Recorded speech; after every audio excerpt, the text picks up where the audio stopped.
We're going to win so much, you may even get tired of winning. And you'll say, please, please, it's too much winning. We can't take it anymore. Mr. President, it's too much. And I'll say, no, it isn't. We have to keep winning. We have to win more. We're going to win more. We're going to win.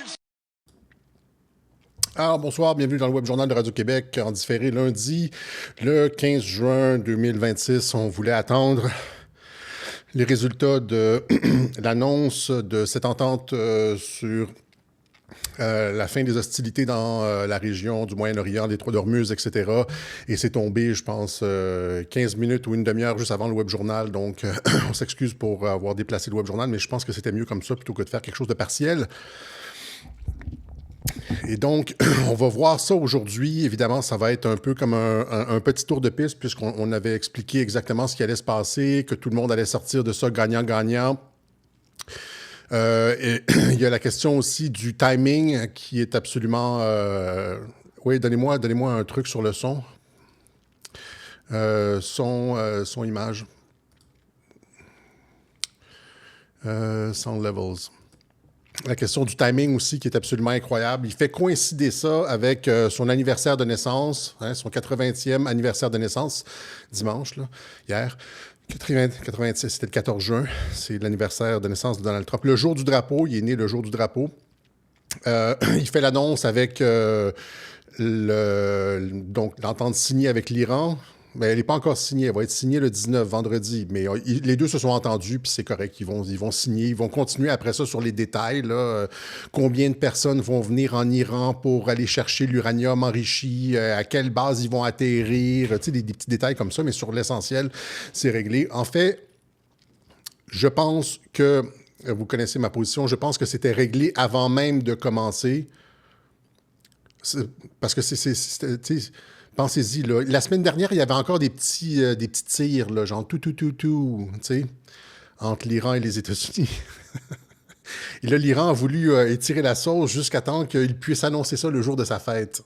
Hein, le jour du drapeau, et ça coïncide avec le truc de UFC, United Fighting Championship, de son ami Dana White. Et donc, c'est ce que j'appelle dans le titre du Web Journal l'ars politica. Hein? C'est la façon de mélanger l'art et la politique, c'est-à-dire la politique devient un art. Et on voit souvent ça avec Donald Trump. J'ai utilisé des noms comme le magicien dans certains web journaux, etc. Je sais que les gens n'aiment pas vraiment l'hyperbole, mais ici, c'est vraiment ça. C'est-à-dire qu'il a fait en sorte il a fait en sorte que tous ces événements-là coïncident le même jour pour avoir un gigantesque punch médiatique et tourner la page sur les hostilités, le coût du pétrole, etc. Et on en a pour au moins tout l'été. Fumée blanche, c'est ça. Il annonçait dans un tweet ici, donc, la semaine prochaine, le 24 juin, marquera le coup d'envoi de nos festivités estivales célébrant le 250e anniversaire de l'indépendance américaine. Donc, ils en ont pour tout l'été, là. Et c'est du patriotisme comme on n'en a jamais vu depuis peut-être la fin de la Deuxième Guerre mondiale. Ça va être ça, là. Ça va être ça. On n'est plus habitué à ce niveau de patriotisme-là dans les pays occidentaux parce que ça fait 50 ans que les mondialistes minent la fierté nationale, mènent des opérations de démoralisation du peuple. Et c'est pour ça que ce qu'on rencontre beaucoup sur les réseaux sociaux, c'est des gens qui doutent, des gens qui sont amers, déçus. Je ne veux pas utiliser de qualificatifs trop méchants, là, mais ils ne croient plus à rien, ils ne veulent pas y croire et ça ne sert à rien. Et puis on est fichu, tu sais, genre... c'est comme Hicks dans Aliens, là. We just got our ass kicked. Et donc, il est en train de renverser tout ça. Et donc, c'est ça. Ça ne peut pas, comme je disais, ça ne peut pas être une coïncidence que l'Iran, finalement, accepte hier la fin des hostilités, etc. Donc, c'était prévu à l'avance. Et en fait, la position de Radio-Québec, c'est que c'était prévu même avant de commencer. C'est-à-dire que, si vous vous rappelez, au début, fin février, début mars, les web journaux que j'ai faits, c'est-à-dire que l'Iran n'a essentiellement pas appliqué, il s'est fait détruire a accepté de se faire détruire toute sa marine sans embêter un seul bateau américain, alors que dans n'importe quel conflit, on répond de façon symétrique, là. C'est-à-dire, tu me coules un bateau, je te coule un bateau, tu me coules un bateau, je te coule un bateau, etc., etc. C'est comme ça que ça se passe en Ukraine, c'est comme ça que ça se passe de tous les conflits depuis toujours. Et c'est pas vrai, les gens disent, non, l'Iran n'a pas appliqué parce qu'il ne voulait pas prendre une bombe nucléaire sur la gueule. Personne n'aurait fait ça, là. Il n'aurait pas lancé une bombe nucléaire avant les midterms. C'est complètement ridicule. Tu regardes des gens qui n'ont aucun concept stratégique. Au contraire, tu sais que le président américain va perdre la face. S'il perd un bateau, il va perdre la face, perdre les midterms. Il ne peut pas se permettre ça. Et donc, il l'aurait fait. Mais donc, c'était convenu d'avance. C'est ce que j'ai expliqué depuis longtemps. Et le timing, donc les opérations elles-mêmes, l'ampleur, je ne sais pas ce que je l'ai écrit, là, je pense que je l'ai écrit dans la section sur l'Iran. Le début, l'ampleur et la fin des opérations étaient fort probablement déterminés d'avance entre l'administration Trump et l'Iran. Et ça a toujours... Les midterms n'ont jamais été embêtés. Là, les gens partent. Trump, la quantité de personnes qui nous ont assuré que Trump venait de perdre les midterms. Et là, vous allez voir avec le UFC comment ce garçon-là est capable de changer la donne complètement en l'espace. Premièrement, c'est dans 5 mois, les midterms. C'est une éternité en politique. Il y a tout un été de patriotisme. Il va pouvoir annoncer la paix. Il va avoir réglé l'Iran, le Venezuela. Il va avoir réglé Cuba, parce que là, c'est Cuba le prochain. Et donc, il va y avoir tellement de... There's going to be so much winning. We're going to win so much, you may even get tired of winning. And you're going to get tired of winning. OK, ça va être ça. Et on va voir, finalement, que c'est du gagnant-gagnant. L'entente avec l'Iran, c'est du gagnant-gagnant. L'Iran va obtenir des sommes faramineuses en reconstruction. Ça a toujours été ça, hein. Vous écoutez le discours de Trump à Riyad. Il parle de développement économique et de reconstruction, etc. Puis c'est la même chose qu'il avait annoncé à Kim Jong-un. Il dit, tu abandonnes l'arme nucléaire et tu vas devenir une puissance économique. C'est toujours ça, hein, c'est les arguments de Trump. Et donc, c'est ce qu'il a offert à l'Iran. L'Iran a accepté. Il n'y aura pas d'armes nucléaires. Il va y avoir des vérifications, etc. Puis il va y avoir en contrepartie des compensations financières massives pour l'Iran qui va... éventuellement, l'Iran va signer les accords d'Abraham. J'en suis presque certain. Comme tous les pays de la région, etc., etc.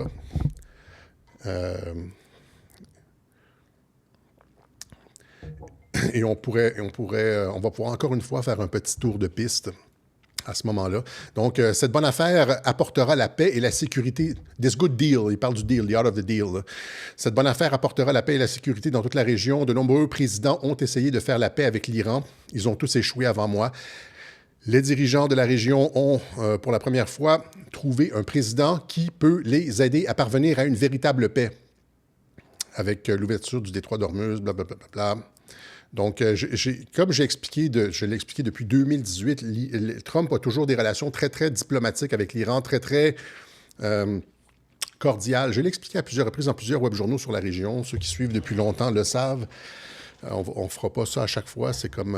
il devrait y avoir une espèce d'icône où est-ce que tu peux cliquer, puis tu as comme la note de bas de page. Tu as tous les web-journaux où est-ce que j'ai expliqué ça. Si vous voulez plus d'explications là-dessus, au lieu de rejeter puis tout de suite insulter sur X, là, renseignez-vous, puis allez voir les web-journaux où est-ce que tout ça est expliqué dans le détail. Donc, on a aujourd'hui une opération de vision synoptique plus timing plus cui bono parce que c'est exactement ça. En fait, c'est pas les principes de Radio-Québec. Vision synoptique, timing plus cui bono, c'est la seule façon de comprendre Trump. Hein? Donc, c'est ça. Il célèbre son anniversaire, les 80 ans, accord historique de paix avec l'Iran, événement hors du commun avec le UFC et 250e anniversaire des USA. On va tourner la page et il va gagner les midterms. On va tourner la page sur cette opération-là. À partir du moment où est-ce qu'il s'entend avec l'Iran, et c'est ce que... il y a des bonnes relations avec l'Iran, toute la bile et le ressentiment va s'évanouir. Et on va même voir des personnes comme, je suppose, Tucker Carlson, etc., qui vont se retourner et dire finalement, ouais, il a fait une bonne chose. Tout ça va avoir été stagé. Hein, c'est le showman. C'est comme ça que j'ai appelé le web journal, le showman. Vous l'avez vu dans le truc avec l'Iran qui coïncide avec la coïncidence incroyable. Le UFC et sa façon de faire, c'est un showman. Si on ne comprend pas ça de Trump, Aussi la façon dont il s'est comporté lors de l'élection en 2024 avec, dans le camion à vidange chez McDonald's, etc. C'est un showman. Si on ne comprend pas cet élément essentiel de Trump, on fait des erreurs de lecture, comme ça ici, comme tout ce que j'ai vu là, sur le UFC, à la Maison-Blanche, des combats pour divertir l'empereur Trump. Ils essaient de nous présenter Trump comme une espèce de Caligula dégénéré, là, qui mange des raisins pendant que les gens s'entretuent. Soral aussi a vomi là-dessus. Là. Il trouvait que c'était comme le summum de la dégénérescence, avoir un truc de UFC sur le terrain de la Maison-Blanche. Je vous montre à quoi ça ressemble. Business with John Adams being the first president there in 1800, but it's also about the new structure on the DC skyline. That would be the claw. And underneath. On voyait un peu la Maison-Blanche sur le fond et on va en parler parce que c'est important. Cet événement-là est plus important que juste un combat de UFC pour divertir l'empereur. C'est pas ça du tout. En fait, je vais y aller directement en disant que c'est un exorcisme, c'est un contre-rituel. Parce qu'on a été habitué à des opérations de démoralisation par les mondialistes, et là, c'est le contraire. C'est l'antidote. Okay, alors, c'est pas juste un événement sportif, c'est un antidote symbolique. Okay? Donc, allons-y avec l'Iran, pour pas que je perde trop de temps. Je vais, en premier, allons-y ici. Il y a J.D. Vance qui dit finalement qu'il discute maintenant, la Maison-Blanche discute maintenant avec tous les éléments du régime iranien. Donc, c'est-à-dire, il discute avec les gardiens de la Révolution, avec il disait que dans cette entrevue-là, il dit qu'avant, il discutait juste avec un groupe et maintenant, il discute avec tout le monde. Donc, il y a comme, en fait, le message, c'est qu'il y a une normalisation des relations avec le régime actuel en Iran. Et donc, c'est ça, début, ampleur et fin des opérations conclues avant même le début des frappes en février. Et là, allons-y tout de suite. Je pense que avant de commenter, je vais plutôt faire ça ici. Quels sont les résultats de cette opération? Parce que les gens nous disent, là, premièrement, on attend toujours des excuses pour les apologistes de la Troisième Guerre mondiale, n'est-ce pas? On nous a dit que ça allait être la Troisième Guerre mondiale, que ça allait être le Vietnam américain, que Trump venait de perdre les midterms. Gardez ça en tête, parce que ces gens-là ne s'excusent jamais. Puis ils font juste comme... Ils passent de nouvelle en nouvelle. Les nouvelles changent. Ils ne s'excusent jamais pour leurs erreurs. Ils crachent dans la soupe. Et là, la nouvelle change, puis ils crachent encore dans la soupe. Ils ne font que ça sans jamais comprendre le fond de l'histoire ou avoir une analyse pertinente. À Radio-Québec, on n'a jamais à rebrousser chemin. OK, et donc, j'ai marqué en 10 points qu'est-ce qui a été accompli par Trump dans cette opération, j'allais dire contre l'Iran, mais c'est avec l'Iran. On s'entend que c'est ça la position de Radio-Québec, c'est qu'il y a une entente entre les États-Unis et l'Iran qui date d'avant 2025, une bonne entente qui date même de l'époque Soleimani, à l'époque de la Syrie, des opérations conjointes Iran, États-Unis, Assad en Syrie. Et que ce qu'on voit, c'est du spectacle, ce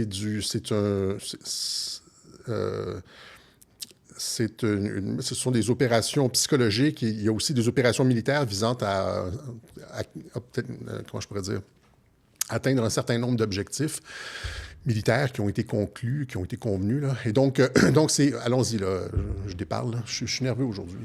Régler une fois pour toutes la question du nucléaire iranien, c'est la première... Ça va être réglé une fois pour toutes. Là. Ça va être à la satisfaction des États-Unis et aussi à la satisfaction d'Israël. Okay? Donc, il y aura pas de... Ils ont reconfirmé qu'ils n'auront jamais d'armes nucléaires. Et là, ils vont aller chercher l'uranium enrichi. Il va y avoir des inspections, etc., que ça va être en profondeur. Ça ne sera pas comme un truc comme avec Obama qui permettait l'enrichissement, etc. Donc, ils ont réglé une fois pour toutes la question du nucléaire iranien. Il s'agissait aussi de réduire le potentiel militaire de l'Iran dans la région, le fait que l'Iran cesse d'appuyer des groupes comme le Hezbollah ou les Houthis, etc., l'expansionnisme ou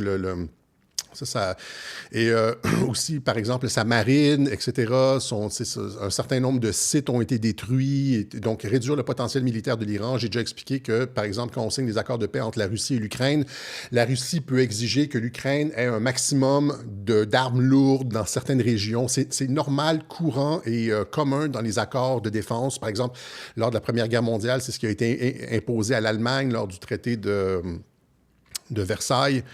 Il y avait un maximum à son armée, etc. C'est constant, régulier, etc., pour pas que ça reprenne rapidement, pour pas qu'il se réarme après la guerre et tout. Et donc, il y a un truc comme ça qui a été imposé à l'Iran en échange de développement économique et apparemment, ils ont accepté.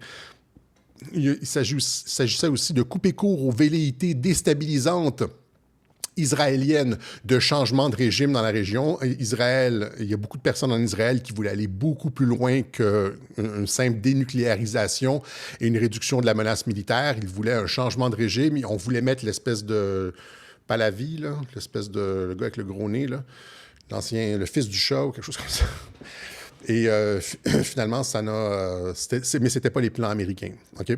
Et donc, vous avez ici... Mais Trump peut claironner, genre, pendant un certain temps, il a claironné. Nous avons eu un changement de régime. Nous avons eu un changement de régime. Et là... un changement de régime. Et donc, voilà ici... Mais il l'a dit récemment, je pense que c'était hier, Trump affirme qu'il ne s'est jamais soucié d'un changement de régime en Iran. Il a dit ça au Wall Street Journal. Il ne s'est jamais soucié d'un changement de régime. Ça n'a jamais été l'objectif. Les marchés célèbrent alors que Trump confirme qu'il never cared about regime change dans une entrevue au Wall Street Journal. Et c'est ce que j'expliquais, en fait, c'est ce que j'ai montré dans le dernier web journal, c'est-à-dire que toutes les... À part un tweet, sur Truth Social, avec la validité que ça vaut, ce que ça vaut sur Truth Social, il n'y a jamais été question de changement de régime dans la politique américaine, que ce soit au département d'État, que ce soit au Pentagone, etc., etc. Et là, il confirme, ça n'a jamais été l'objectif. Mais c'est pas quelque chose qu'il dit après, ça a été dit avant, après. Et, donc, couper court aux velléités déstabilisantes israéliennes de changement de régime dans la région. Il n'y aura pas de changement de régime. Stabiliser le Moyen-Orient dans l'esprit du discours de Riyad. Vous devez avoir écouté le discours de Riyad, où est-ce qu'il expliquait sa vision pour la région. Je l'ai synthétisé ici par Grok. Donc, il a loué l'Arabie Saoudite, il a rejeté le nation building, c'est-à-dire, justement, c'est le fait de renverser des régimes et après ça, de créer des démocraties, là. C'est ça le nation building, c'est-à-dire, tu t'attaques, tu renverses comme en Afghanistan, en Irak, etc., ou en Libye. Tu renverses le régime, le dictateur, puis après ça, tu crées des institutions démocratiques et tu investis beaucoup dans ces pays-là pour qu'ils deviennent des démocraties alliées. Ça, c'est et donc, il a rejeté ça, et ça va dans le sens de retirer les troupes de la région, hein, donc se désengager de la région. Il a rejeté le nation building occidental. À partir du moment où est-ce qu'il rejette le nation building occidental dans un discours officiel à Riyad devant tous les leaders arabes, la dissidence française aurait dû allumer l'effet qu'il ne voulait pas de changement de régime, mais ils n'écoutent pas. Il y a de la paresse intellectuelle massive là-bas. Et donc, il a tendu la main à l'Iran. Accord possible pour la prospérité et la paix, mais pression maximale, zéro exportation de pétrole, pas d'armes nucléaires, etc. Donc, tendu la main à l'Iran. Encore une fois, il fallait écouter ce discours-là. Action concrète, lever des sanctions sur la Syrie pour qu'elle rejoigne les accords d'Abraham. Vision globale, le Moyen-Orient tourné vers le commerce et la prospérité. C'est ça que vous voyez, là. OK? Donc, vous écoutez le discours de Riyad, vous lisez le National Security Strategy, vous lisez ce que disent les tweets du Pentagone, les représentants, Marco Rubio en conférence de presse, le département d'État. C'était clair. Ce que vous avez, le résultat là qu'on a avec l'Iran, c'est exactement ce qui a été voulu et annoncé. C'est pas une retraite, une défaite, un truc. C'est juste exactement ce qui a été annoncé. Pendant ce temps-là, les États-Unis pendant les opérations, réorganisé les flux mondiaux d'approvisionnement du pétrole au profit des États-Unis. Hein. Il a fait, comme on l'a expliqué, le Caracas, et puis donc il a sécurisé l'approvisionnement en pétrole vénézuélien vers les raffineries américaines, et puis après ça, ce qui a pu permettre aux États-Unis de devenir le plus gros exportateur de pétrole au monde depuis depuis le truc au Venezuela et le détroit d'Ormuz. Donc, les victimes autrefois de l'embargo pétrolier arabe, les États-Unis deviennent le premier exportateur mondial de pétrole, nous dit Reuters le 11 juin. Il y a 4 jours, les États-Unis, Reuters annonçait que les États-Unis sont devenus le plus gros exportateur de pétrole au monde. Mais ils se sont plantés dans le détroit d'Ormuz. Hein, c'est comme... whatever. OK. Réduire l'influence de l'Angleterre et l'emprise des mondialistes sur les détroits d'Ormuz et les flux de pétrole, ça c'est ce qui est généralement expliqué par Promethean Action.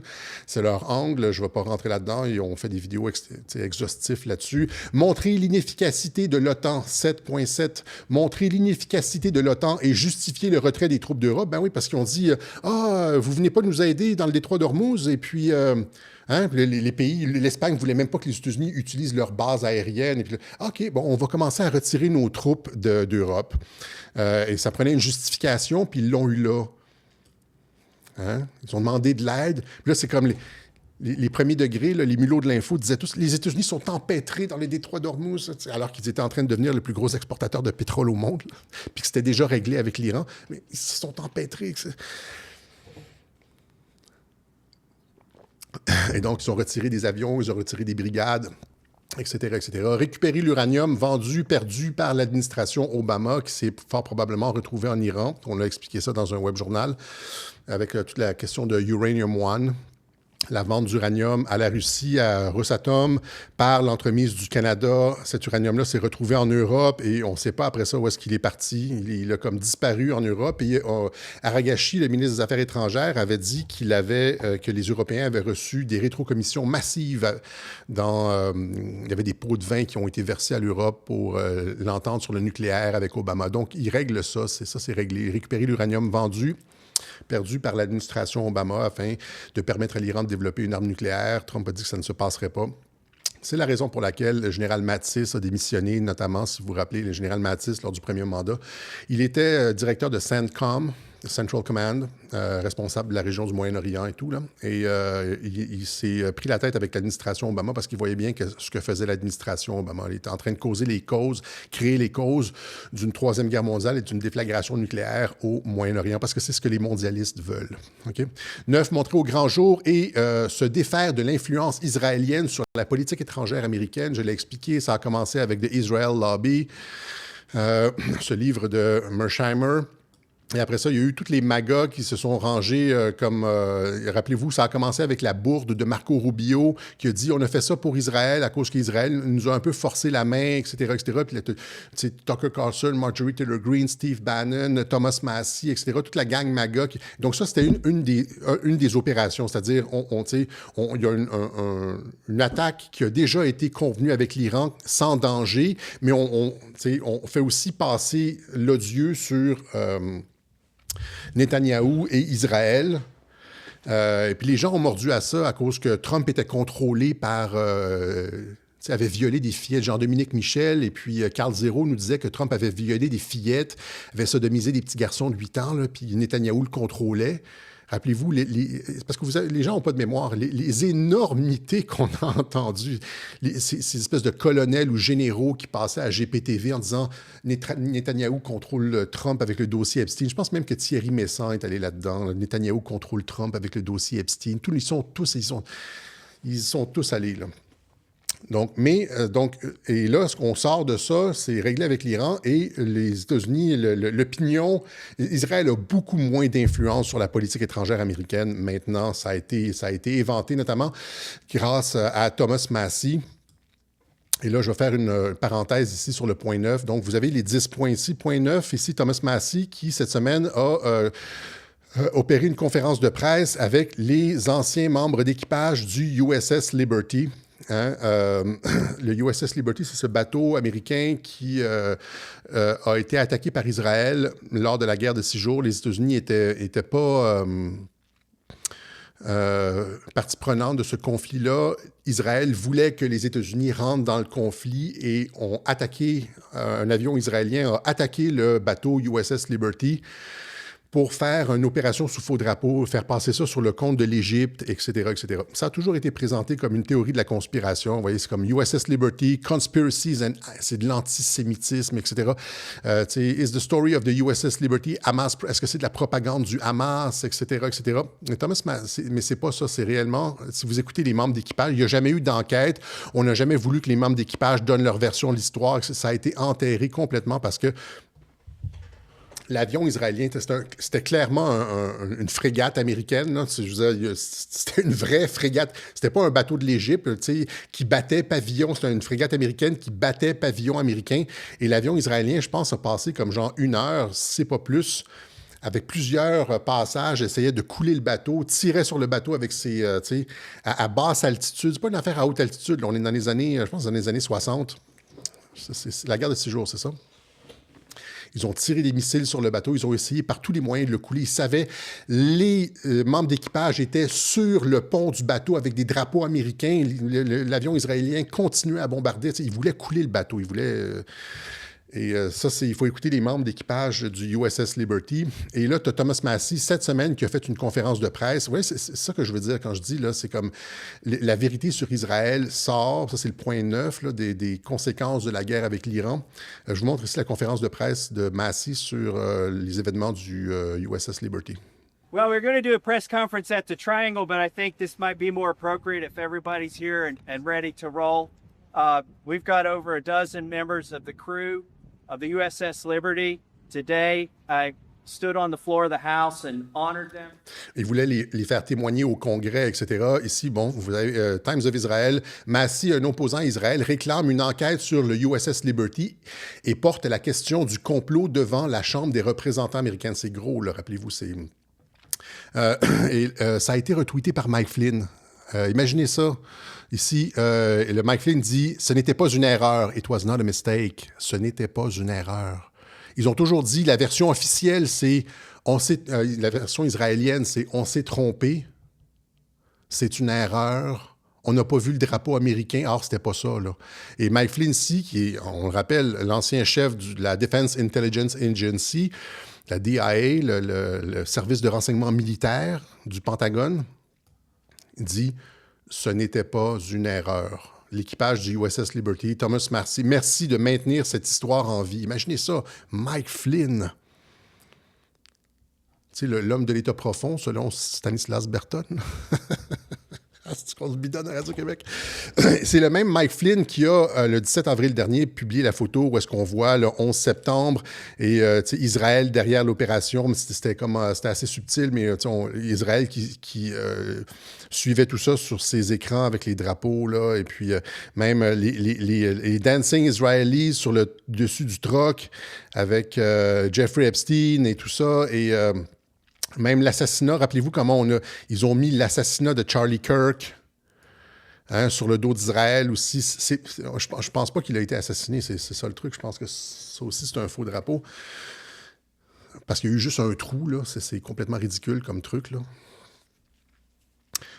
Mais l'opération, c'est que ça a mis...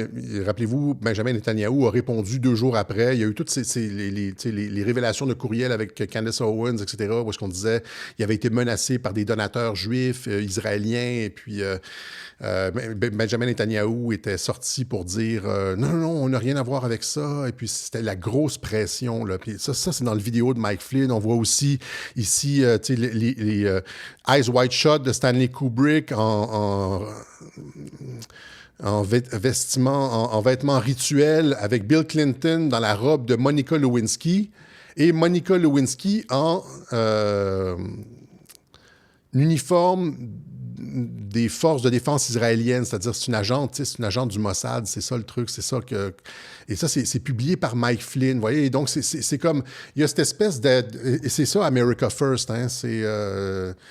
Donc, Make America Great Again, America. Tu peux pas avoir un Make America. Tu peux pas rendre sa grandeur à l'Amérique si tu n'es pas capable de te défaire des tentacules israéliennes sur la politique américaine, et c'est ça qu'ils font. Et en tout cas, J'ai été en détail là-dessus, mais encore une fois, vision synoptique. Donc, montrer au grand jour et se défaire de l'influence israélienne sur la politique étrangère US, ça a été possible avec la guerre en Iran, la guerre entre guillemets, et finalement, 10, justifier le retrait des troupes US de la région souhaité depuis 10 ans. Ça fait 10 ans que Trump, en 2015, en 2016, disait qu'il faut sortir de la région. Il l'a expliqué dans le National Security Strategy. Il l'a répété lors du discours de Riyad. Mais lors du discours de Riyad, il n'y avait pas eu la guerre, n'est-ce pas? Il n'y avait pas eu... Là, il y a une raison. Oh, les Iraniens ont bombardé nos bases et nos radars dans la région. Là, on n'a plus de raison de rester là. On ne va pas reconstruire, là. Et là, les Black Pill en Europe, c'est non, les Américains ont tout perdu dans la région. Ils sont cuits, ils vont devoir quitter la queue entre les jambes. OK, donc, gardez en tête ces 10 points-là. Je pense que ce sont les 10. Et cette opération s'est faite, évidemment, comme je l'ai expliqué, sans qu'il y ait aucun bateau américain qui soit coulé. Elle s'est faite un peu comme l'opération à Caracas, un truc impossible, avec des hélicoptères au-dessus d'une ville, une capitale ennemie. Et là, à Caracas, ils ont utilisé le Discombobulator, n'est-ce pas, pour aller chercher... Pourquoi ils n'ont pas utilisé le Discombobulator pour aller chercher l'ayatollah? Si c'est si facile de passer avec des hélicoptères comme ça, puis d'aller chercher... Ils auraient pu aller chercher un par un, là, avec des Discombobulator au-dessus de Téhéran. Tu sais, c'est... Et même chose avec Assad, le départ d'Assad, rappelez-vous, Assad a gagné une guerre civile de 10 ans avec une armée loyale, etc. Puis là, en dedans de 6 jours, les rebelles, sans aucune arme lourde, partent de la région Latakia, descendent, roulent sans arrêt, arrivent à la capitale, où est-ce que la garde républicaine avec des tanks russes défend la capitale. Elle est dirigée par le frère de Assad, parachutiste, etc. Et puis, littéralement, il n'y a aucun combat. Il leur donne les clés. Et puis, c'est comme... Pensez... et c'est la même chose avec l'Iran. Donc, ça a été convenu d'avance. Comme le raid a été convenu à Caracas, comme le raid... Ça a été convenu d'avance. Il y a une partie de... Ce que vous avez vu, il y a une partie de spectacle là-dedans.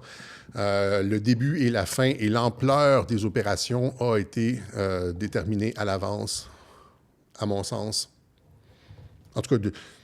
Au minimum, l'Iran est extrêmement gentil de terminer les opérations le jour et de signer une entente, pas de signer, mais de conclure une entente le jour de l'anniversaire de Donald Trump, le jour du drapeau, avec c'est une victoire pour les États-Unis. Là. Il peut claironner, il peut fanfaronner, il peut faire le coq avec ça. Là. Hein, donc, mais là, on nous dit, ici, tu as Thierry Messon qui change complètement sa veste de bord tout d'un coup. C'est Trump va sacrifier Netanyahou. Je pensais que Trump était contrôlé par Netanyahou. Comment peut-il sacrifier Netanyahou s'il est contrôlé par Netanyahou? Vous voyez bien que c'est un changement complètement ridicule de position. On nous disait ici que Trump était, à travers Epstein, Carl Zero, tout ça nous disait que Trump était contrôlé parce qu'il avait violé des fillettes et tout. Et puis, pourtant, là, ça va pas... les Israélo-Américains, c'est eux qui se plaignent le plus présentement. Par exemple, lui ici, ce rabbi-là, ici, le rabbi Waliki, n'est pas satisfait de l'accord iranien du président Trump et dit que son désir de paix a obscurci son jugement. Le désir de paix de Trump a obscurci son jugement. Hein? Donc, même chose avec à peu près tout le monde là, dans le camp, les Israélo-Américains, les néoconservateurs. Pourquoi nous tournons-nous contre Israël et Netanyahou ce soir? Wow, dit Mark Levin. Ben Shapiro aussi critique l'accord. Même chose, encore une fois, Levin à son émission. Il demande à Trump de rejeter l'entente avec l'Iran et puis on doit finir cette guerre. C'est une obligation générationnelle, dit-il, etc. On nous dit ici, sur 20 minutes, l'accord américano-iranien est une catastrophe pour Israël, mais ce n'est pas une catastrophe pour les États-Unis. Il faut être capable de découpler les deux, Israël et les États-Unis. Israël n'a jamais été, comme je l'ai expliqué ici, hein, Israël n'a jamais contrôlé Trump. C'est plutôt l'inverse. On voit ici, tu vois, Netanyahu accepte Trump's request not to respond to Iran. Le premier ministre Benjamin Netanyahu accepte la demande du président Trump de ne pas répondre à l'attaque de l'Iran contre Israël. Ici, le président Trump déclare que le premier ministre israélien Netanyahou n'aura aucun choix que d'accepter un accord avec l'Iran. Et Trump a été comme ça avec Netanyahou. Alors que là, donc, Trump impose ça à Netanyahou. Mais où sont les vidéos que Carl Zero nous avait promis? C'est-à-dire que si Trump fait faux bond à Netanyahou, comme dit Thierry Messant, où sont les vidéos de fillettes? Là, j'ai barré les yeux, c'est trouvé sur YouTube. Là, elles n'ont rien à voir, ces fillettes-là. Là, j'ai trouvé ça sur Google. Mais c'est le moment de sortir la vidéo où Trump est compromis. Est-ce que c'est le moment? Et donc, c'était tous des hosties de faux cul, les gens qui nous racontaient ça. Jean-Dominique Michel. Les gens se disent, je n'écoute plus Alexis depuis qu'il a clashé Jean-Dominique Michel. Il racontait des âneries sur Trump. Même chose avec Carl Zero, même chose avec tous les autres. Tous ceux qui nous ont dit que Trump était contrôlé par Netanyahou à cause du dossier Epstein. En fait, je me demande, je suis rendu à un niveau de... Parce que je me demande si le fait d'avoir joué l'obfuscation sur le dossier Epstein, de montrer une certaine résistance. Oui, il y avait la question de l'effet Streisand, mais il y avait aussi le fait de donner l'impression qu'il était contrôlé alors qu'il ne l'a jamais été. En tout cas, ça devient peut-être trop quantique, là. Tout ça pour dire que c'est ça ne plaît pas à Israël. Et, parce que sinon, si, comme je l'ai expliqué dans ce web journal-là, la colombe de Tel Aviv, c'est-à-dire que si ils ont des dossiers compromettants sur Trump avec des petites fillettes, et puis, comme le dit Carl Zero, la sodomie d'un garçon de 8 ans, etc., c'est-à-dire que ce qui se passe présentement, c'est la volonté de Netanyahou, parce que Trump est contrôlé, là. Ils ont des vidéos de fillettes, là. Trump en train de sodomiser une fillette, là. C'est filmé par le Mossad et tout. Et donc, ils font ce qu'ils veulent, là. Et donc, ce que vous avez présentement, c'est la volonté d'Israël. Trump fait la volonté d'Israël. Ils ne sont pas capables de réconcilier ces âneries qu'ils ont proférées pendant tous ces mois et pendant toutes ces années. Et là, ils sont obligés de sortir des trucs comme Trump va sacrifier Netanyahou, une espèce de triple saut périlleux. C'est plus Netanyahou qui contrôle Trump, c'est Trump qui va le sacrifier. Et puis, qu'est-ce qui se passe du contrôle?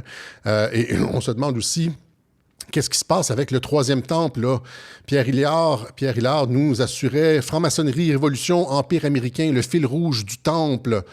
La conquête mondiale d'Israël commence.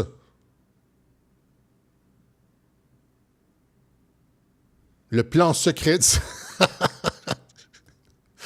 Israël déclenche une guerre messianique. C'est terminé. C'est l'ère de l'Antéchrist. Et là, ici, finalement, Israël prépare le troisième temple. Pierre, il y a avec la photo de Trump là, et tout ça. Pourtant, ils vont signer les accords d'Abraham. C'est comme la région va être stabilisée, puis les frontières sont stabilisées. Il n'y a pas de Grand Israël, il n'y a pas de troisième temple. Les Israélo-Américains ne sont pas contents. L'Iran, le régime va rester en place. Il va garder une partie de son aviation, de ses missiles, etc. Les missiles ne sont pas touchés. Tu sais, de quoi tu parles, bonhomme? Je veux dire, c'est comme... OK. Donc, ça, c'est pour l'Iran. OK? On a une belle entente qui va nous amener une ère de paix et de prospérité au Moyen-Orient, possiblement les Juifs et les Arabes qui se serrent la main. Ça ne sera pas les Américains, ça va être les Juifs et les Arabes qui se serrent la main. Je vous ai montré les vidéos, il y a à peu près 3 web-journaux où Netanyahou dit on a des relations incroyablement bonnes avec plusieurs pays arabes comme on n'aurait jamais pu imaginer. Donc, il y a cette espèce de réchauffement, normalisation de la région, la paix, shalom, salam, peace. Je ne sais pas comment on dit ça en italien, en espagnol, en russe. Et puis, voilà, on s'en va vers ça. C'est pas le troisième temple, la chose. C'est la paix dans la région. Et les États-Unis vont pouvoir retirer leurs troupes, ne reconstruiront pas leurs bases. L'Iran n'a attaqué que les bases américaines que les États-Unis voulaient évacuer. OK? Etc., etc. OK, donc, je pense que ça règle le côté de l'entente avec l'Iran. Maintenant, UFC. Allons-y avec ça. Ici, on est déjà à 40 minutes. Pace. Civis pacem parabellum. El Makala Makalpu. OK. Donc, combat UFC, OK? La raison pour laquelle c'est beaucoup plus que juste pour distraire le Caligula de 2026, Trump, l'empereur décadent, c'est que les États-Unis, les mondialistes nous ont habitués à des trucs de démoralisation. Rappelez-vous, là, cette espèce à la fête de la musique, des trucs totalement décadents à l'Élysée.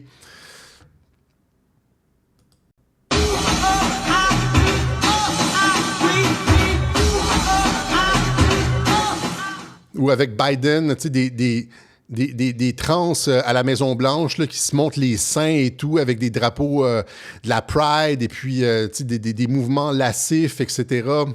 Look at you now, look at me. How you like that? Nah. Look at you now, look at me. Look at you. On nous a, et là, c'est sans compter les dizaines de ces espèces de grands rituels comme ça. Ici, c'est les Jeux olympiques de Londres. On voit clairement un coronavirus. On voit des espèces de figures déprimantes avec des enfants dans des lits d'hôpitaux. Il y en a plein, des comme ça. C'est une espèce de grand-messe. Regardez juste le Super Bowl, la décadence. C'est juste ça qu'on nous montre.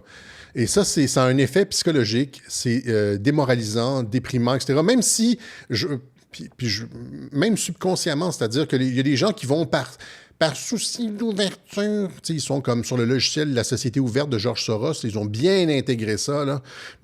Non, c'est comme je suis ouvert, mais finalement, à la fin, c'est qu'ils vont être déprimés. Il y a quelque chose à l'intérieur, là, il y a comme la petite voix à l'intérieur de la conscience qui dit ça devrait pas être comme ça.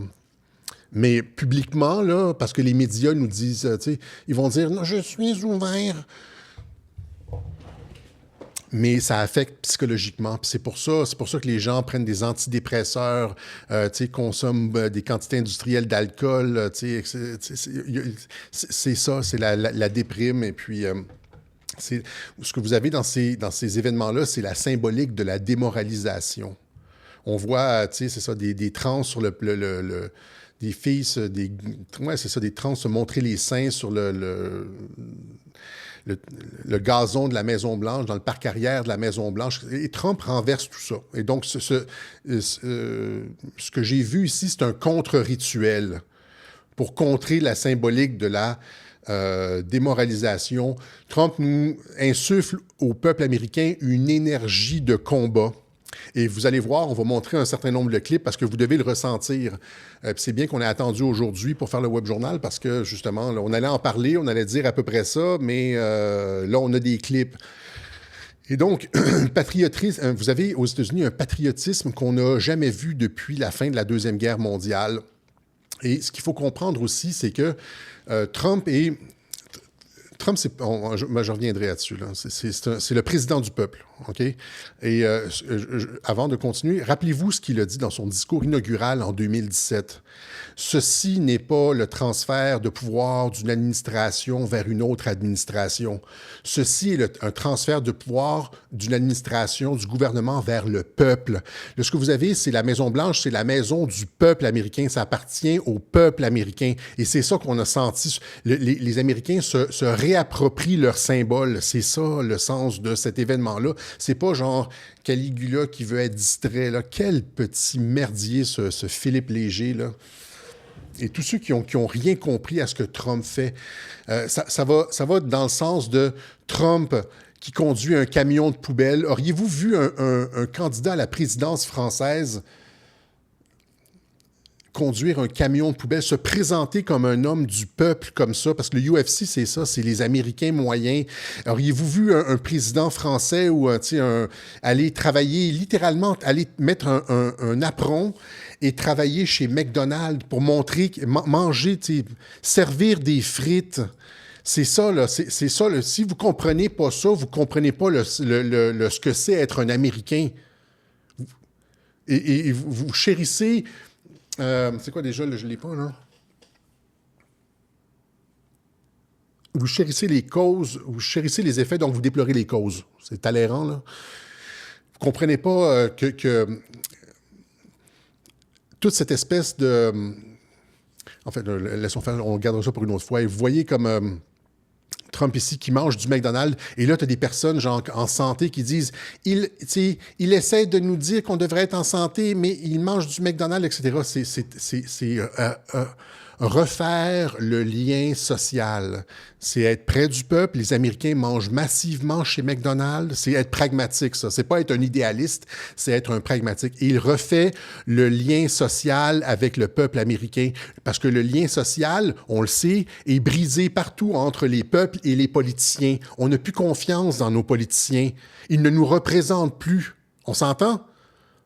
Donnez-moi un thumbs up si on comprend que les politiciens ne nous représentent plus. Ils sont déconnectés de la population. Ramenez toute cette rengaine-là à la surface. Qu'est-ce qu'on dit, qu'est-ce qu'on pense de nos politiciens? Ce sont des nullités déconnectées qui ne comprennent pas le peuple, qui nous imposent des choses, Trump refait le lien social. Trump refait le... Et il ne se prend pas au sérieux aussi. Là, je ne sais pas où est-ce que je l'ai mis, j'avais cette vidéo-là où est-ce qu'on le voit avec des extraterrestres, où est-ce que, tu sais, il y a tout ça, toutes ces vidéos qui circulent qu'il republie sur Truth Social, où est-ce qu'on le voit, tu sais, avec comme un gangster, comme avec, tu sais, du bling-bling, avec tu sais, comme un fusil comme ça, tu sais, la casquette de côté, puis c'est le peuple américain qui se réapproprie l'image de son président, contrairement au style européen, où est-ce que le président est très, très, très royal et monarchique. Hein, c'est Jupiter et tout, là. Et Trump, c'est le contraire. Et si vous comprenez bien l'esprit américain, il y a cet anti-élitisme dans la pensée politique américaine. Et c'est très, très fort. Encore une fois, beaucoup de personnes en Europe ne comprennent pas le fait que l'Américain moyen déteste ce qu'ils appellent les élites et que souvent, les Européens sont perçus comme ça, comme des espèces de trucs élitistes, tu sais, comme très raffinés avec du vin et du caviar. Et puis, alors que les Américains sont très, très, très basiques. C'est le gars qui travaille à l'usine avec sa casquette et son pick-up, qui mange du McDonald's, qui est terre à terre et puis, tu sais, ouais, qui a un fusil, puis qui chasse et puis... Et Trump se rapproche du peuple. C'est une opération de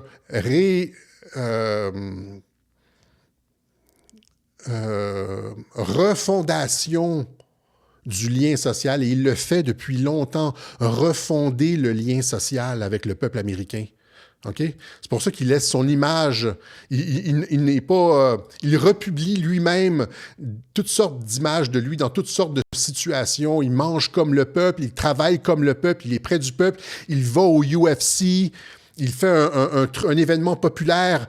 Sur la Maison-Blanche, ce n'est pas un château, vous comprenez? Ce n'est pas une espèce de truc de monarque. C'est la maison du peuple. Et il le dit, il y a un des représentants de la Californie qui était là, je pense que c'est un républicain, je ne me rappelle plus son nom, et il le disait, « This is our house ». Ça, c'est notre maison. This is our house.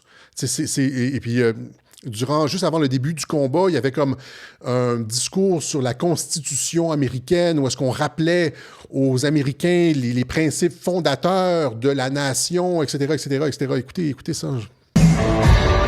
Take a look at this, America. Just take it in. Are created equal, that inspire historic events, that they are endowed by their creator with certain unalienable rights, that among these are life, liberty, and the pursuit of happiness. On rappelle à grands coups de haut-parleur les principes fondateurs du pays, c'est-à-dire la déclaration d'indépendance, We the people, etc. Et aussi, on parle de fighting spirit. Et ça disait que les États-Unis ont été fondés sur pas le couronnement d'un monarque, mais sur le fait que le peuple américain, c'est un soulèvement populaire. Et le peuple a eu cette espèce de fighting spirit, cet esprit combatif qu'on voit complètement atténué partout ailleurs en Occident, sauf peut-être en Europe de l'Est. Ils ont encore un peu de masculinité là-bas et puis d'esprit combatif.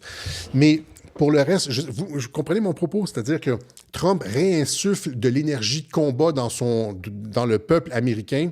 Je vous montre une vision d'ensemble. With John Adams being the first president there in 18...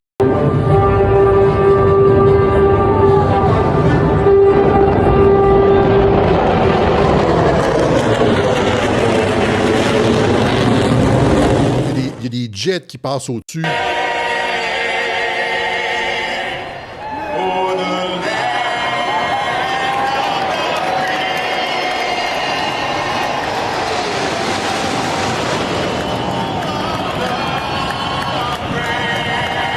Land of the free, home of the brave. Ils sont tellement chanceux d'avoir un président patriotique comme ça ça donne la chair de poule. On a complètement perdu ça en Occident. Et ça, c'est 50 ans de mondialisme et de démoralisation. Ils font voler un aigle aussi juste avant. Ils ont fait voler un aigle juste avant.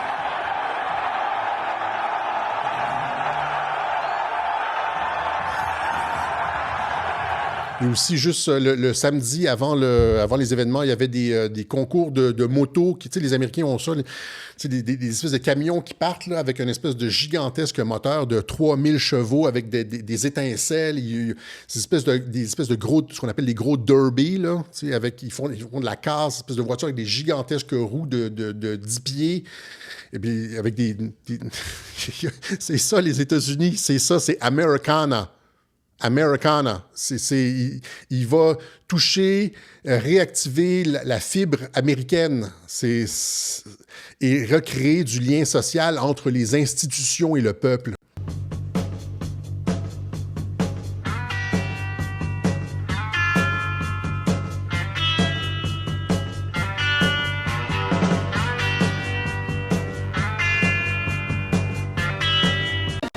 We could not have wrote a script better. Oh my God. And the fireworks are playing.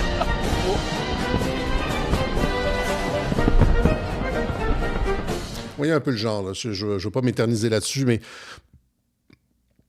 Et ils en ont comme ça, Freedom, exactement. Des monster trucks, c'est ça. Et ils en ont comme ça pour tout l'été. OK? Est-ce qu'on s'entend que l'objectif, c'est de recréer le lien de confiance entre le peuple et les institutions et qu'on n'est pas sur la ligne de ce que Soral disait, la dégénérescence et aussi genre l'UFC à la Maison-Blanche, des combats pour divertir l'empereur Trump. Quelle bande de tarés, ces gens-là. Réfléchissent. Est-ce qu'ils réfléchissent avant d'écrire leur truc? On dirait que c'est juste comme... en tout cas, je sais pas. Je ne vais pas me plaindre. Là. Je suis comme... J'ai l'impression que les analyses de Trump, ce qui se passe aux États-Unis, la géopolitique, sont tellement à côté de la plaque de la réalité. C'est comme... C'est pas juste les rednecks, c'est comme... c'est les Américains moyens. Right? Et donc, je pense que c'est ça. On va laisser ça. On a même eu un cadeau lors de l'UFC, un des combattants du UFC qui a gagné, qui a été donné, genre, je pense, une de ses médailles ou un truc à Trump. Après, il a été le remercier et tout. Parce qu'ils sont très populaires. Trump est très populaire avec le UFC, etc. Il a même été révélé un secret d'État à la télévision. Michelle Obama is a man. Am I right, America? Michelle Obama est un homme. Est-ce que j'ai raison, l'Amérique? Est-ce que j'ai raison ou non? Voilà. Donc, on serait en... Ça fait tellement longtemps qu'on n'a pas eu quelque chose comme ça qu'on peut même pas l'imaginer. C'est comme ça prend une espèce de saut quantique dans le raisonnement pour comprendre ce qui est en train de se passer aux États-Unis au niveau de la fierté, du patriotisme, du lien entre les politiciens et le peuple. Et après ça, on se demande pourquoi Trump gagne. C'est que, ouais, c'est ça. C'est ça ici. C'est que Trump... Et on l'a expliqué quand ça s'est produit, le mugshot, qui s'était arrangé pour se faire incriminer, puis que ça allait pas donner ça allait mener à aucun truc dommageable sur lui, qu'il n'allait pas avoir de conséquences. Mais que c'était, rappelez-vous, quand c'est sorti, c'était en 2024, ça, j'ai dit, c'est son plan de campagne d'être le underdog, celui que les élites, que le Washington déconnecté attaque. Tu sais, Washington qui n'a plus aucun lien avec la population, qui est corrompu, ils s'en prennent même à lui, qui lui représente le peuple, etc. Bon, je pense que vous comprenez où est-ce que je m'en vais. Et là, vous avez ici même, tu sais, Trump qui invite, ils ont refait la piscine devant l'obélisque, là, qui était... Ouais, c'était comme une espèce d'étang un peu putride. Et là, ils l'ont refait au complet pour vraiment pas cher. Et Trump qui invite les travailleurs ordinaires dans le bureau ovale, qui signent des chapeaux. Tu sais, monsieur et madame tout le monde dans le bureau ovale, serre la main, rigole avec les travailleurs, comme il faisait quand il était à New York sur les chantiers des Trump Towers. Tu vas voir, il rentrait dans les cuisines, donnait de l'argent à tout le monde, donnait des $100 à toutes les personnes dans la cuisine. Tout le monde aimait Trump, parce que c'est toujours quelqu'un qui a été près du peuple. OK? Voilà. C'est le contraire de ces espèces d'élites pédantes qui nous disent comment vivre, etc. Lui, il veut que les États-Unis, que les Américains puissent avoir de l'énergie pas chère, augmenter leur pouvoir d'achat, etc., etc. Sans jugement. Fuck les affaires de restrictions énergétiques. Okay. On va terminer avec Tulsi, les biolabs. On est déjà à 1 heure. Finalement, c'est sorti, Tulsi Gabbard, cette semaine, qui a rendu public des documents internes de l'administration américaine à l'effet que, oui, effectivement, il y avait des laboratoires. Les États-Unis avaient plus de 120 laboratoires biologiques à travers le monde qui développent des pathogènes très, très, très, très dangereux. Et où il y a des opérations, de la recherche de gains de fonction. Rappelez-vous, on a été, je pense, les premiers en avril 2020 à parler de gains de fonction. Ça nous a valu des articles dans les journaux de Tristan Péloquin qui nous disait qu'on était complètement fous. J'aurais dû retrouver l'article où est-ce que je parle. Alors que tout le monde disait que ça venait du pangolin, là, du marché de Wuhan, etc. Nous autres, on disait non, c'est gains de fonction. Le virus a été manipulé en avril 2020. Et dès qu'on a sorti gain de fonction, ils nous sont tombés dessus. C'est les premiers articles. On a reçu des demandes d'entrevue. La première de Tristan Péloquin, on l'a refusée. Mais dès qu'on a parlé de gain de fonction en avril 2020, clac, les médias ont commencé à s'intéresser à nous. Et là, finalement, c'est ça, Tulsi Gabbard qui dit que c'était effectivement vrai, qu'il y a des biolabs qui travaillent sur des virus très dangereux avec des gains de fonction, etc. Hein, je pense qu'elle est candidate pour être la vraie Wonder Woman. Et elle implique aussi Fauci là-dedans. Elle dit que Fauci a menti au Congrès, encore une fois. Ça fait beaucoup. Le dossier Fauci continue à s'étayer, à s'épaissir. So we had a few biolabs in Ukraine, dont 30 en Ukraine. Il y en avait d'autres aussi en Géorgie, etc., etc. Et donc, ça a été relayé par beaucoup de personnes, y compris Rand Paul et plusieurs personnes. Rand Paul, comment il s'appelle aussi, RFK Junior, a remercié Tulsi Gabbard. Et Tulsi Gabbard qui disait que Fauci et les personnes dans l'administration Biden ont menacé tous ceux qui essayaient de parler des laboratoires biologiques et de la gain de fonction, et du gain de fonction. Gabbard dit... Fauci, Biden admin threatened those who attempted to expose US-funded foreign gain of functions biolabs. Demandez-vous pas pourquoi ils nous sont tombés dessus dès qu'on a parlé de gain de fonction, Tristan Péloquin nous est tombé dessus. Immédiatement, c'est comme... j'aurais dû avoir la couverture du web journal où est-ce que j'en ai parlé. C'est sur Odyssée, là, c'est un espèce de truc. Avril 2020, OK? Donc, c'est ça. Il y avait 120 laboratoires biologiques secrets dans 30 pays différents. Lisez cela. Laissez cela vous pénétrer. Let that sink in. Okay? Et donc, ça confirme ce que les Russes disaient. Les Russes disaient exactement la même chose. Sauf que quand les Russes ont dit ça en 2020, ça a été immédiatement décrit comme de la désinformation, sans aucune enquête. Les médias ont, à l'unanimité, 100% des médias, comme le gain de fonction, c'était de la théorie de la conspiration, jusqu'à temps que ce soit vrai, comme la plupart des choses. Là. Même chose avec les laboratoires biologiques, ça a été décrit comme de la désinformation d'extrême droite. How false Russian biolab story came to circulate among the far right, the US far right. Et sans aucune investigation. Ça a été décrit comme de la conspiration, de la désinformation russe, sans aucune enquête. Le lendemain, j'ai fait un web journal là-dessus sur les laboratoires biologiques alors que l'histoire sortait. Et paf, encore une fois, le deuxième, Tristan Péloquin, le même chasseur de complotistes qui tombe sur mon cas en disant propagande russe relayée au Québec. Là, j'étais devenu un agent du Kremlin tout d'un coup. Là. Et donc,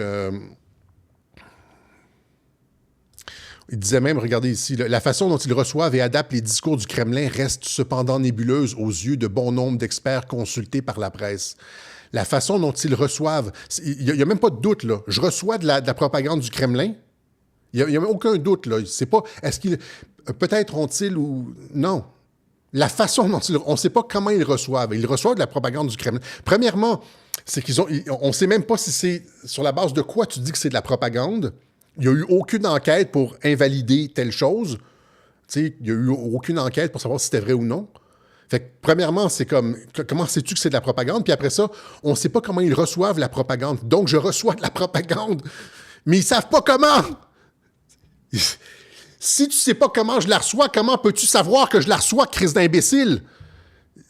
Imagine les raccourcis intellectuels de ce gars-là. Là. J'ai demandé une excuse à la presse cette semaine. J'ai écrit à la presse en disant blablabla, Tristan Péloquin, nanana. J'ai demandé poliment des excuses ou un correctif au journal La Presse pour cet article odieux qui a été écrit sur mon compte où on me présente comme un agent du Kremlin.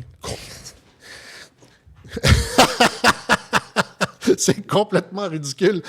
Et donc, en tout cas, c'est ça. Et c'est ça. L'article disait aussi qu'on amplifie la désinformation russe, etc. Regardez ça ici, ça c'est moi, là.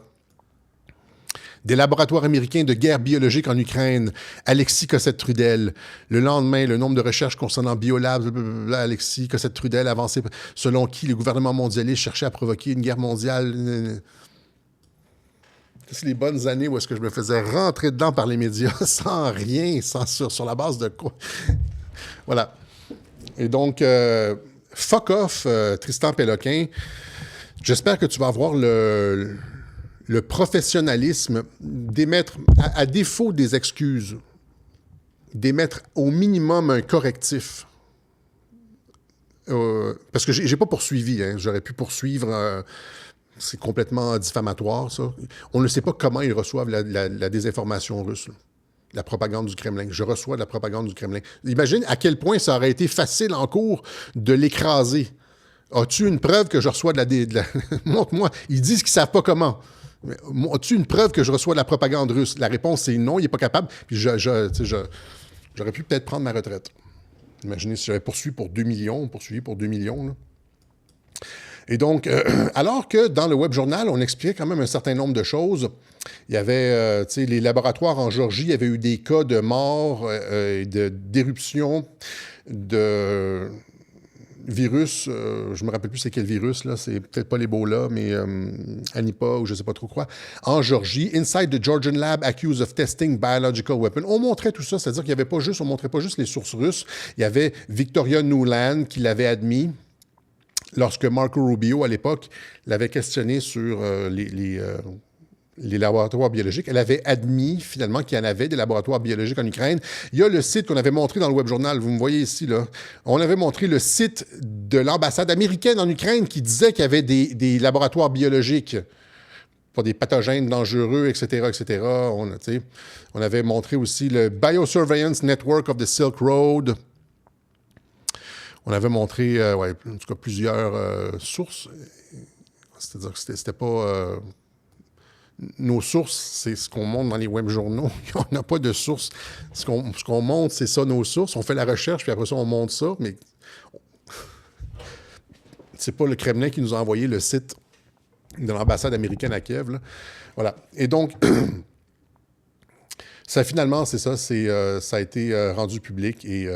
ils ont essayé, comme le dit ici Rand Paul, et le dit l'article de Real Clear Politics, ils ont menacé tous ceux qui essayaient de parler de gain de fonction et ils ont fait la même chose avec les laboratoires en Ukraine. Il y a aussi sur X, il y a Clandestine qui avait aussi été fort sur cette histoire de laboratoire biologique et ils lui sont rentrés dedans lui aussi parce que c'est le petit secret de l'État profond. Les laboratoires de guerre biologique avec des virus à ADN. Rappelez-vous ce qu'a dit RFK là-dessus. Il a mentionné, j'avais montré le clip, il parlait de développement de virus ADN. C'est pas juste des virus, c'est des virus qui ciblent, par exemple, les Slaves, pas les Ukrainiens, là, mais il y a des Ukrainiens qui ont du sang slave, là, mais genre des virus qui peuvent cibler juste les Chinois ou juste les Afro-Américains ou juste les Canadiens français, etc., etc. C'était ça l'enjeu de la recherche pour le programme militaire. Et tout ça a été arrêté. Par qui? Ici, on a parlé aussi de l'implication du Canada dans le programme de guerre biologique chinoise. On en a parlé à plusieurs reprises par Trudeau, qui a envoyé des pathogènes, qui a laissé les pathogènes du laboratoire de Winnipeg P4 se rendre dans les programmes militaires de l'armée chinoise, etc., etc. On n'est pas assez près quand même. T'sais. En termes de Troisième Guerre mondiale, là, on n'est pas assez près. Et je pense que les personnes qui ont travaillé derrière ça, c'est tous nous qui avons travaillé sur les réseaux sociaux pour faire sortir la nouvelle, qui avons retweeté, mais aussi l'administration Trump en haut. C'est-à-dire par en dessous, la base, c'est les soldats digitaux, mais au-dessus, il faut aussi reconnaître le travail de l'administration Trump. Puis on est...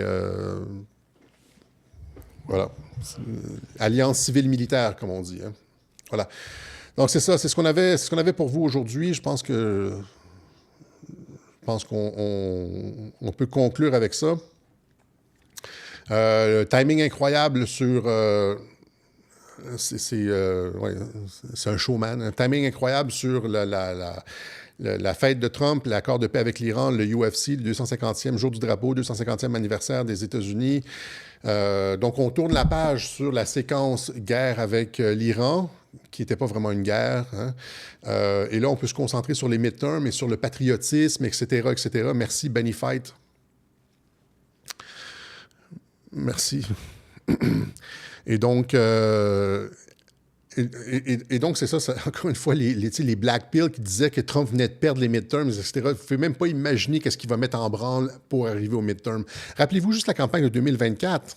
Hein? Toutes les... C'est un showman. Il maîtrise totalement, non seulement l'art du deal, mais la façon de préparer et présenter les événements et la façon aussi qu'il a de créer du lien social avec le peuple américain va garantir son succès aux midterms. Parce qu'il va pouvoir dire en plus, je suis le seul qui a fait de la paix avec l'Iran, j'ai réglé le problème du Venezuela, j'ai réglé le problème de Cuba. Imaginez quand il va, là ça s'en vient Cuba, là.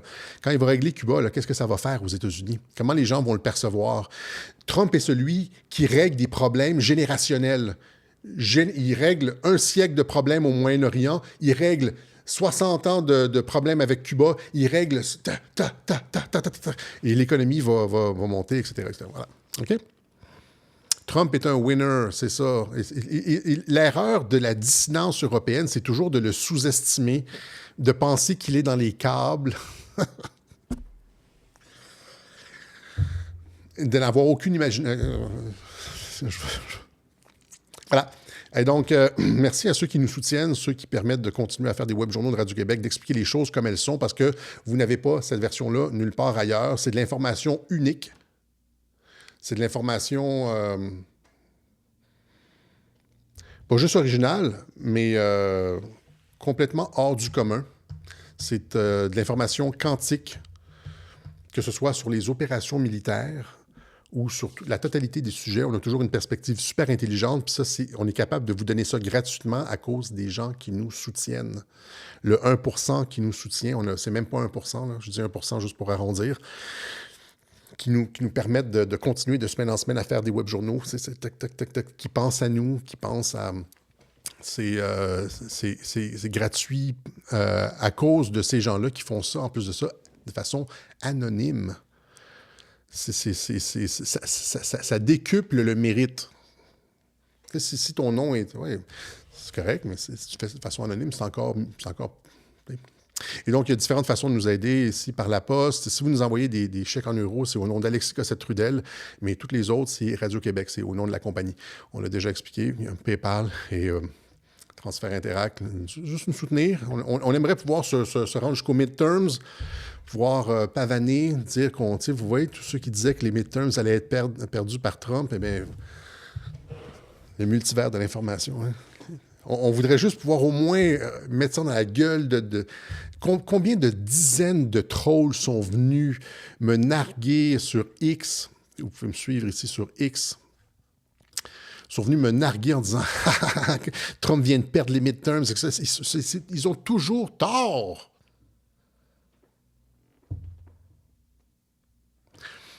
Et j'avais aussi le clip où est-ce que j'expliquais il y a un an, en juin 2025, j'expliquais qu'il n'allait pas avoir de changement de régime. Est-ce que je le mets ou je le mets pas? Je sais que je l'ai déjà mis plusieurs fois, là. Je devrais le remettre juste sur Telegram ou parce que vous allez être fatigué. On l'a expliqué il y a un an qu'il n'allait pas avoir de changement de régime, qu'il n'allait pas avoir de troupes au sol, qu'il n'allait pas avoir de Troisième Guerre mondiale, etc., etc. Et donc, on peut...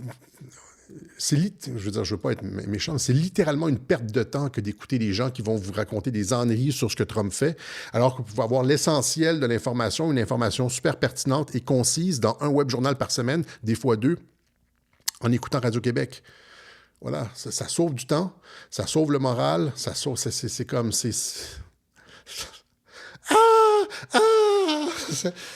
OK? Oui, mais là... Montre-nous. Ben, c'est ça. C'est le clip où est-ce que j'explique.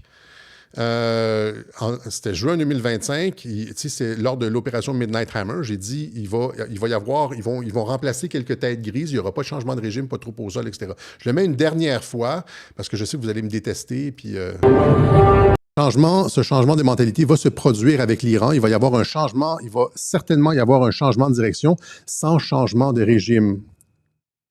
Je pense. En tout cas, ce ne sera pas un changement de régime dans le genre on bombarde et puis là, on renverse le gouvernement parce que il n'y a aucun changement de régime qui se fait comme ça. Jamais nulle part. Tout le monde le sait. Les spécialistes en stratégie militaire savent que pour un changement de régime, ça prend les troupes au sol. Ce qu'ils n'ont pas en Iran, la seule chose qu'ils peuvent faire, c'est une guerre aérienne et l'Iran est préparé à ça.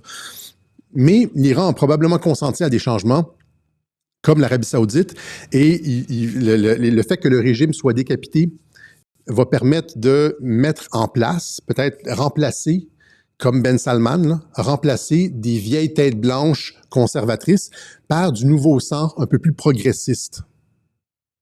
C'est ce que je pense. Okay? Il va y avoir un accord régional, comme le dit Trump dans son tweet d'aujourd'hui. Il dit...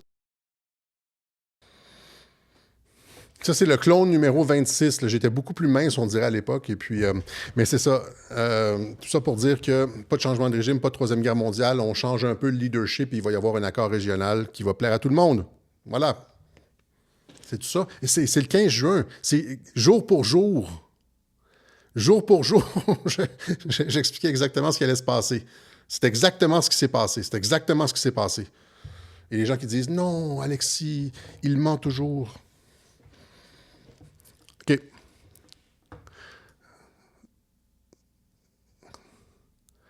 J'ai 17 clones, oui.